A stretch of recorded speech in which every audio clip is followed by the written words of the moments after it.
Ronald Bato de la Rosa. Sa loob ng maraming taon, ang kanyang pangalan ay naging kasing ingay ng mga operasyong kanyang pinangunahan. Mula sa mga lansangan ng Davao hanggang sa pinakamataas na posisyon sa pambansang pulisya, nakilala siya bilang isang opisyal na walang inuurungan. Ngunit habang marami ang pumapalakpak sa kanyang kampanya laban sa krimen, unti-unti rin siyang naging sentro ng mga aligasyon, investigasyon at internasyonal na kontrobersiya. Bago siya nakilala bilang Bato, isa muna siyang simpleng batang lumaki sa Digos, Davao del Sur. Isa itong lugar na matagal nang nakakaranas ng kahirapan, kaguluhan at tensyon mula sa armadong grupo at kriminalidad. Habang lumalaki sa Mindanao, nasaksihan niya kung paano takutin ang karahasan ng ordinaryong mamamayan. Sa mga panahong yon, ang tunog ng putok ng baril at balita tungkol sa kidnapping at rebelyon ay hindi na bago sa maraming komunidad. At dito unti-unting nabuo sa kanyang isipan ang paniniwalang kailangang maging matigas upang mabuhay at mapanatili ang kaayusan. Hindi marangya ang kanyang buhay noong kabataan. Tulad ng maraming pamilyang Pilipino sa probinsya, kinakailangan nilang magsikap upang makaahon sa hirap. Ngunit sa kabila nito, maaga niyang pinanghawakan ng disiplina at determinasyon. Habang ang ibang kabataan ay nangangarap maging artista o negosyante, si Ronald de la Rosa ay may ibang direksyong tinatahak, ang magsuot ng uniforme at maglingkod sa bayan bilang isang alagad ng batas. Dahil sa kanyang pagsisikap, nakapasok siya sa Philippine Military Academy bilang bahagi ng PMA Sinagtala Class 1986. Ngunit ang PMA ay hindi simpleng paaralan lamang. Isa itong lugar kung saan hinuhubog ang isip at katawan ng mga magiging pinuno ng seguridad ng bansa. Sa loob ng academy, dumaan siya sa matitinding pagsubok, mahigpit na disiplina, walang humpay na training at matinding pressure upang patunayan ang sarili. Doon nagsimulang mabuo ang personalidad na kalaunan ay tatawaging Bato. Pagkatapos ng PMA, nagsimula siyang magsilbi sa Philippine Constabulary na kalaunay naging bahagi ng Philippine National Police. Nasign siya sa mga lugar sa Mindanao na matagal nang itinuturing na mapanganib dahil sa presensya ng mga rebeldeng grupo, armadong sindikato at mga kriminal na organisasyon. Habang ang ibang opisyal ay mas pinipiling manatili sa command center, nakilala si De La Rosa bilang leader na sumasama mismo sa operasyon. Para sa kanyang mga tauhan, mas lumalakas ang kanilang loob kapag nakikita nilang kasama nila mismo ang kanilang commander sa gitna ng panganib. Sa paglipas ng mga taon, nakilala siya sa Davao Region bilang isang agresibo ngunit epektibong police officer. Habang maraming lungsod sa bansa noon ang nahihirapan sa mataas na crime rate, sa Davao City unti-unting nabuo ang reputasyon bilang lungsod na may mahigpit na peace and order campaign. Malaki ang naging papel ni De La Rosa sa intelligence operations, anti-crime drives at mabilis na police response. Sa panahong yon, nagsimula nang umikot ang kanyang pangalan bilang opisyal na hindi natatakot sa matitinding operasyon laban sa kriminalidad.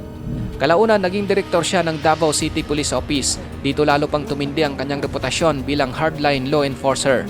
Pinangunahan niya ang mga operasyon laban sa kidnapping groups, gun for hire syndicates at drug networks.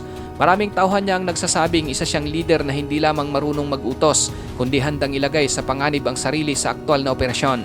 Para sa ilan, ito ang klase ng leader na kailangan ng isang lungsod na matagal nang binabagabag ng takot at kriminalidad. Ngunit habang lumalakas ang kanyang imahe bilang matapang na opisyal, kasabay din itong umusbong ang mga tanong tungkol sa paraan ng pagpapatupad ng batas sa Davao.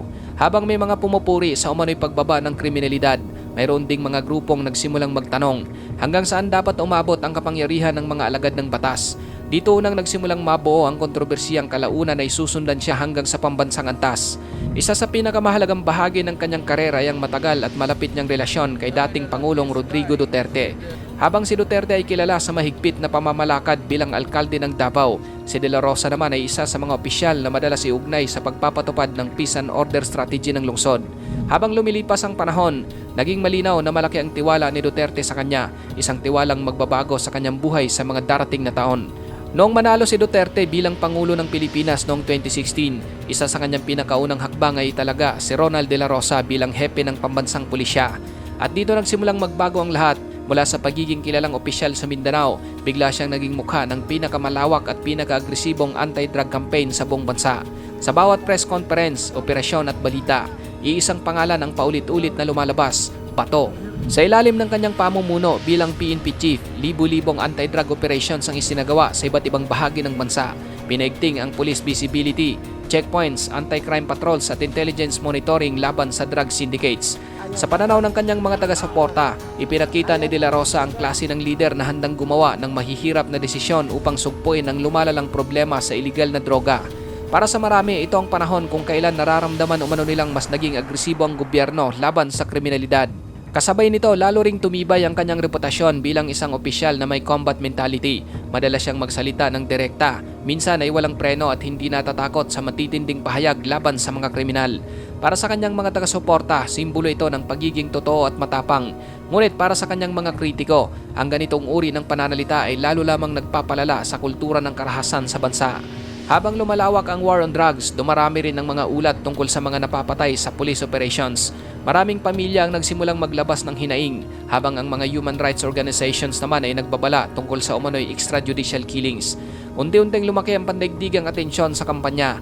Ang dating lokal na usapin ng peace and order ay naging international controversy na sinusubaybayan ng buong mundo.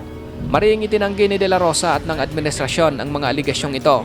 Ayon sa kanila, lehitimong operasyon laban sa mga armadong suspect ang karamihan sa mga insidente. Madalas niyang sabihin na ginagawa lamang nila ang kanilang tungkulin bilang tagapagpatupad ng batas. Ngunit habang mas lalo niyang ipinagtatanggol ang kampanya, mas lalo rin siyang naging sentro ng debate tungkol sa karapatang pantao at paggamit ng puwersa ng Estado. Kalaunan, pumasok na sa eksena ang International Criminal Court o ICC. Nagsimula itong magsagawa ng pagsusuri hinggil sa mga aligasyon ng crimes against humanity kaugnay ng war on drugs. Isa sa mga pangalang paulit-ulit na nababanggit ay si Ronald De La Rosa dahil siya ang hepe ng pambansang pulisya sa kasagsagan ng kampanya. At kahit umatras na ang Pilipinas mula sa ICC noong 2019, sinabi ng korte na maaari pa rin itong imbestigahan ang mga pangyayaring naganap habang miyembro pa ang bansa. Sa gitna ng lumalaking kontrobersiya, naitalaga naman si De La Rosa bilang pinuno ng Bureau of Correction. Ngunit hindi nagtagal, tuluyan na siyang pumasok sa politika. Noong 2019, tumakbo siya bilang senador at nagwagi sa halalan. Para sa kanyang mga taga-suporta, patunay ito na marami pa ring Pilipino ang naniniwala sa kanyang estilo ng pamumuno at mahigpit na kampanya laban sa kriminalidad. Bilang senador, naging isa siya sa pinakamalalakas na tagapagtanggol ni Duterte at ng war on drugs policy. Sa bawat pagdinig at panayam, paulit-ulit niyang iginigiit na hindi niya pinagsisisihan ang kanyang naging papel sa kampanya. Para sa kanya, mas mahalaga ang seguridad ng mamamayan kaysa sa takot na batikusin ng international community. Ngunit habang patuloy niya itong ipinagtatanggol, patuloy din siyang inuusig ng mga kritiko at human rights advocates. Sa mga sumunod na taon, lalong uminit ang tensyon nang magsimulang lumabas ang mga ulat tungkol sa posibleng warrant mula sa ICC laban sa ilang dating opisyal na konektado sa war on drugs. Muling bumalik sa sentro ng pambansang usapan ang pangalan ni Ronald De La Rosa. Ang dating itinuturing na matapang na police commander ay ngayon nahaharap sa posibilidad ng isang international legal battle na maaring magbago sa kanyang political legacy magpakailanman. Ngayon, nananatiling hati ang opinyon ng publiko tungkol kay De La Rosa. Para sa ilan, isa siyang simbolo ng matatag na lideratong kayang harapin ang kriminalidad ng walang pag-aalinlangan. Ngunit para naman sa iba, isa siyang paalala kung gaano kadelikado kapag ang kapangyarihan ng Estado ay umabot sa puntong nalalagay sa panganib ang karapatang pantao. At sa gitna ng magkasalungat na pananaw na ito, patuloy pa ring inuusisa ng kasaysayan ang kanyang tunay na papel sa isa sa pinakamadugong kampanya sa modernong Pilipinas. Sa huli mga kapatid, ang kwento ni Ronald De La Rosa ay hindi lamang simpleng talambuhay ng isang pulis na naging senador. Isa itong kwento ng kapangyarihan, takot, seguridad at pananagutan. Kwento ng isang lalaking hinubog ng kaguluhan sa Mindanao, umangat bilang isa sa pinakamakapangyarihang alagad ng batas sa bansa at kalaunay naging sentro ng pandaigdigang kontrobersiya. At habang nagpapatuloy ang mga usaping legal at politikal laban sa kanya, nananatiling bukas ang pinakamahalagang tanong.